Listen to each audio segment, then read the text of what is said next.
ये सब आज दो तीन खबरें हैं। एक तो खबर ये है कि जनाब एक जो अटैक है हौतीज़ का या हौसी जिसे हम कहते हैं वो उन्होंने क्लेम किया है और साथ उन्होंने ये भी कहा है कि तल अवीव में उन्होंने किसी फ़ौजी जो एक है टारगेट उसको हिट किया है और अमेरिका के वारशिप को भी उन्होंने रेड सी में टारगेट किया है। तो वो तो एक कोई ऐसी एटमी ताकत भी नहीं है, बस वो लड़ रहा है। और इस बारे में बताएं। और दूसरा, ईरान और अमेरिका की बात भी हम करते हैं, क्योंकि अगर बिल्कुल डिफेंड कर लिया ईरान ने अपने आप को, यानी बिल्कुल ही कर लिया, अगर कैपिचुलेट कर जाती है। और दूसरी बात, ये रजीम चेंज की बात कर रहे हैं, तो क्या ये शाम बना देना चाहते हैं ईरान को, या एक और इराक बना देना चाहते हैं? और आपको क्या लगता है कि क्या स्ट्रेंथ है ईरान की इस सारी चीज़ से, इस सारी आन स्लॉट से बचने के लिए? मियां साहब देखें कायद साहब, जो वहाँ पर मशरक़ वस्ता का नक्शा और वहाँ पर जो तस्वीर नज़र आ रही है मुस्तकबिल की, वो भयानक नज़र आ रही है, क्योंकि अमेरिका ने दो तरफ से उसको घेर लिया है। एक जानिब बागराम हवाई अड्डा पर उनकी जो है मौजूदगी बढ़ गई है, और दूसरी जानिब बहरा अहमर में वो मुकम्मल तौर पर जो है उन्होंने पूरे असला के साथ जो है वो अमेरिका वहाँ पर आ गया है।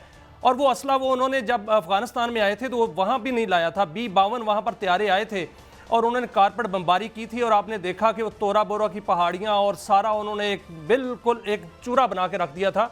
और ये यहाँ जो बहरा अहमर में वो अपना असला लेके आए हैं, वो अपना जदीद तरीन और मोहलक तरीन असला जो है वो ले आए हैं। एक जो मुलाकात हुई है अमेरिका के अंदर नेतन्याहू की और ट्रंप की, उसमें बड़े प्लान जो है वो बन चुके हैं, और वो सारे का सारा प्लान मशरक़ वस्ता के लिए है, अफ़गानिस्तान के लिए है, चीन के लिए है, इस पूरे खित्ते के लिए है।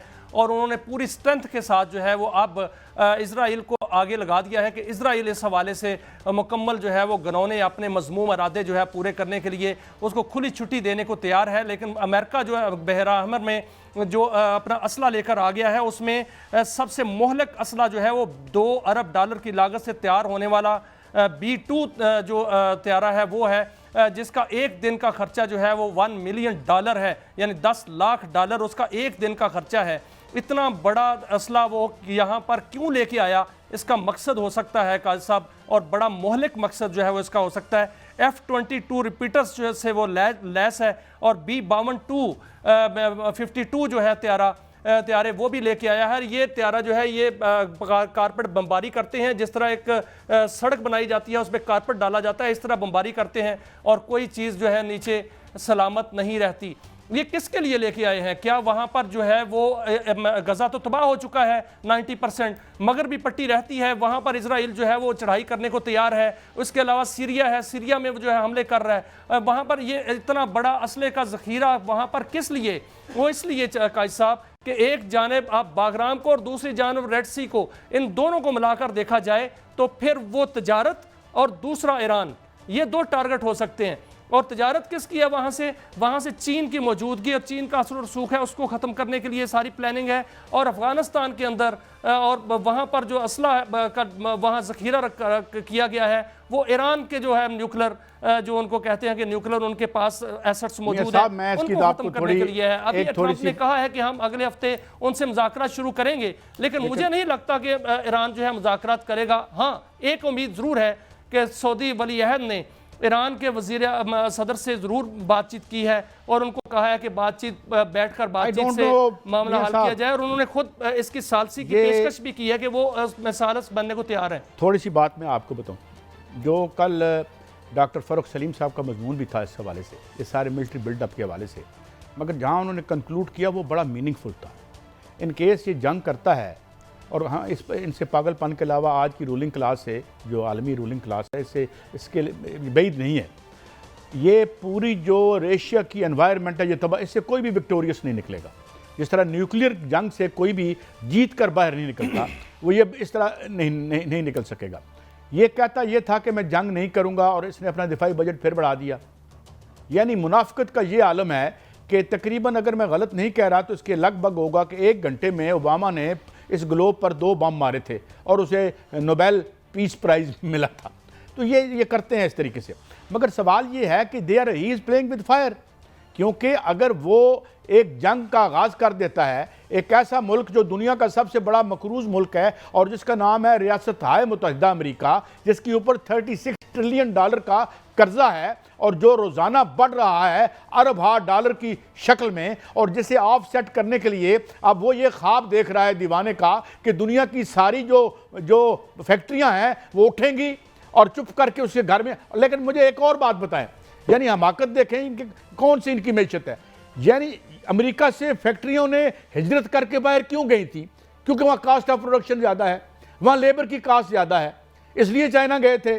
क्योंकि भाई उनका तो मकसद मुनाफा होता है, मुनाफे पर दुनिया चलती है और कारोबार चलता है। तो भाई उस कास्ट ऑफ प्रोडक्शन को क्या आप नीचे ले आएंगे अमेरिका में अब?